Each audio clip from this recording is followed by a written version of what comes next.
दोस्तों, आज अमेरिका के अंदर बहुत ही महत्वपूर्ण फेडरल रिजर्व का इंटरेस्ट रेट के ऊपर डिसीजन आने वाला है, जिसका गोल्ड, सिल्वर और डॉलर इंडेक्स के ऊपर एक बड़ा असर आ सकता है। फेडरल रिजर्व के ये इंटरेस्ट रेट के डिसीजन से पहले गोल्ड और सिल्वर के चार्ट्स इंडिया में क्या बोल रहे हैं, ये वीडियो से हम पता करेंगे।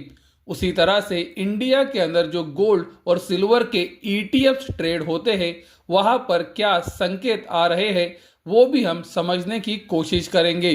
दोस्तों, आप सबको गुरु पूर्णिमा की बहुत सारी शुभकामनाएं। हमारे टेलीग्राम ग्रुप के ऊपर हमने ट्रेडिंग के अंदर आप किस तरह से सफल और प्रॉफिटेबल बन सकते हो, उसके बारे में एक मैसेज किया है, जो मैं आपके साथ भी शेयर जरूर करना चाहूंगा। आप वीडियो को पॉज कर सकते हैं और ये मैसेज को पढ़ सकते हैं। दोस्तों, अभी जो आप वीडियो के अंदर देख रहे हो, ये गोल्ड का डेली चार्ट है इंडिया के अंदर इंडियन रुपी में। जैसे कि आप देख सकते हो, गोल्ड 200 दिनों के सिंपल और एक्सपोनेंशियल मूविंग एवरेज के पास ही कंसोलिडेट हो रहा है। ये कंसोलिडेशन को अभी दोस्तों 1 महीना पूरा हो चुका है।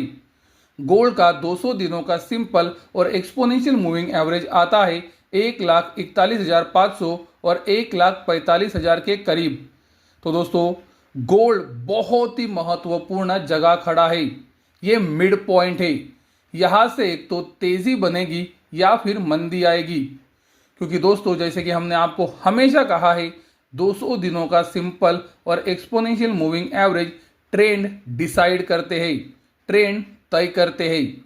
और दोस्तों, पिछले 1 महीने से गोल्ड इंडिया के अंदर इसी एरिया के पास कंसोलिडेट हो रहा है। तो दोस्तों, गोल्ड अगर फेडरल रिजर्व की मीटिंग के बाद यहां से ब्रेकडाउन देता है, तो गोल्ड के अंदर गिरावट का खतरा बढ़ सकता है।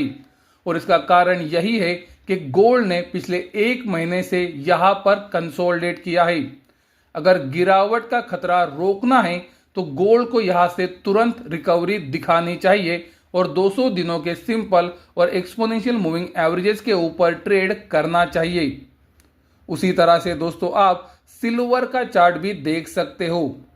सिल्वर भी दोस्तों इंडिया के अंदर इंडियन रुपी में डेली चार्ट के ऊपर 200 दिनों के सिंपल और एक्सपोनेंशियल मूविंग एवरेज के नीचे कंसोलिडेट हो रहा है। पिछले 2 से 3 हफ्तों से सिल्वर 200 दिनों के सिंपल और एक्सपोनेंशियल मूविंग एवरेज के नीचे है। और अगर हम ये कंसोलिडेशन देखें तो लगभग 1.5 महीने का हो चुका है। तो दोस्तों, सिल्वर भी गोल्ड की तरह 200 दिनों के सिंपल और एक्सपोनेंशियल मूविंग एवरेज के पास बहुत ही अच्छा 1.5 महीने का कंसोलिडेशन कर चुका है। जैसे कि हमने कहा है, 200 दिनों का सिंपल और exponential moving average trend decide करते हैं। तो दोस्तों, अगर गोल्ड की तरह सिल्वर यहां से एक स्ट्रांगली ब्रेकडाउन देता है, तो गिरावट का खतरा बढ़ सकता है। और अगर गिरावट नहीं आनी है, तो सिल्वर को भी बहुत ही जल्दी यहां से रिकवरी दिखानी होगी और 200 दिनों के सिंपल और एक्सपोनेंशियल मूविंग एवरेज के ऊपर कम से कम ऊपर आकर बंद होना पड़ेगा।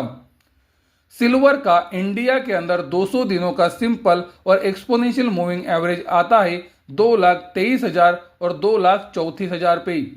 ये बहुत ही महत्वपूर्ण लेवल से और सिल्वर अभी इसके नीचे है।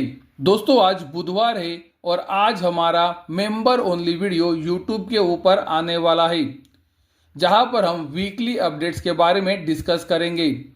शनिवार का मेंबर ओनली वीडियो, जहां पर गोल्ड सिल्वर का डिटेल में लेवल्स के साथ डिस्कशन होता है, वो पहले ही अपलोड हो चुका है। अगर आप इन्हें देखना चाहते हो तो आप हमारा गोल्ड सिल्वर एनालिसिस ये पैक यूट्यूब के ऊपर सब्सक्राइब कर सकते हो। शनिवार के वीडियो का लिंक हम आपको कमेंट सेक्शन में दे रहे हैं। और आज का वीडियो जब अपलोड हो जाएगा तो मेंबर्स को नोटिफिकेशन आ जाएगा। तो दोस्तों, जैसे कि हमने वीडियो के अंदर अभी देखा कि गोल्ड हो या फिर सिल्वर, दोनों 200 दिनों के सिंपल और एक्सपोनेंशियल मूविंग एवरेज के करीब या फिर उसके नीचे कंसोलिडेट हुए हैं। ये कंसोलिडेशन अभी 1 महीने का हो चुका है। तो दोस्तों, ये वो पॉइंट है जहां से अगर रिकवरी दिखाई तो शॉर्ट टर्म तेजी बढ़ सकती है, और अगर यहां से गिरावट दिखाई तो गिरावट का प्रेशर और भी तेज हो सकता है। तो दोस्तों 200 दिनों का सिंपल और एक्सपोनेंशियल मूविंग एवरेज क्या है ये हमने आपको वीडियो से बताए हैं, तो इन लेवल्स के ऊपर आप फोकस रख सकते हो।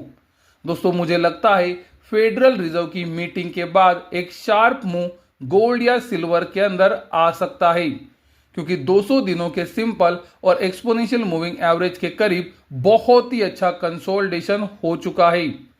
उसी तरह से दोस्तों अगर हम सिल्वर का चार्ट देखते हैं तो हमें पता चलता है कि जहां से जनवरी 2026 में सिल्वर में बड़ी तेजी बनी थी, उसी एरिया के पास इंडिया में सिल्वर लगातार सपोर्ट ले रहा था। आप देख सकते हो एक बार सिल्वर इसके नीचे जरूर क्लोज हुआ था, लेकिन रिकवरी तुरंत आई थी और सिल्वर ये सपोर्ट एरिया के ऊपर गया था। लेकिन दोस्तों सिल्वर अभी ये महत्वपूर्ण सपोर्ट एरिया के नीचे ट्रेड हो रहा है, जो कि और एक नेगेटिव सिग्नल है। और दोस्तों इसीलिए हमने आपको कहा कि आज का दिन बहुत ही महत्वपूर्ण है, क्योंकि सिल्वर 200 दिनों के सिंपल और एक्सपोनेंशियल मूविंग एवरेज के नीचे भी है और महत्वपूर्ण सपोर्ट एरिया के भी नीचे है। तो दोस्तों अगर गिरावट नहीं आनी है तो आज फेडरल रिजर्व की मीटिंग के बाद सिल्वर को तेजी से रिकवरी दिखानी चाहिए, ताकि गिरावट का खतरा टल जाए। और अगर दोस्तों यहां से ब्रेकडाउन आता है तो गिरावट का खतरा और भी बढ़ेगा, ये बात को ध्यान में रखना चाहिए। जैसे कि आप देख सकते हो सिल्वर का ETF भी वही संकेत दे रहा है, जहां पर जनवरी 2026 में कंसोलिडेशन हुआ और उसके बाद एक बड़ी तेजी बनी, उसी एरिया के पास सिल्वर का ETF लगातार सपोर्ट ले रहा था। जैसे कि हमने कहा एक बार इसे नीचे की तरफ तोड़ा गया, लेकिन तुरंत उसके ऊपर रिकवरी भी आई। लेकिन जैसे कि आप देख सकते हो अभी सिल्वर पिछले एक महीने से ये सपोर्ट एरिया के नीचे ट्रेड हो रहा है और 200 दिनों के सिंपल और एक्सपोनेंशियल मूविंग एवरेज के करीब भी कंसोलिडेट हो रहा है। तो दोस्तों सिल्वर का ETF भी यही संकेत दे रहा है कि आज रात फेडरल रिजर्व की मीटिंग के बाद एक शार्प रिकवरी सिल्वर में आनी चाहिए। अगर वो नहीं आती है तो सिल्वर के ETF के अंदर भी गिरावट का खतरा बढ़ सकता है। आप देख सकते हो गोल्ड का ETF भी लगातार महत्वपूर्ण जोन में सपोर्ट ले रहा है और यहां पर अब तक ये 5 से 6 बार सपोर्ट ले चुका है। तो दोस्तों अगर ये एरिया गोल्ड का ETF भी गिव अप कर देता है तो प्रॉब्लम्स बढ़ेंगी, और इसी वजह से दोस्तों आज की मीटिंग के बाद रिकवरी जितनी तेज होगी गोल्ड और सिल्वर के लिए वो अच्छा होगा।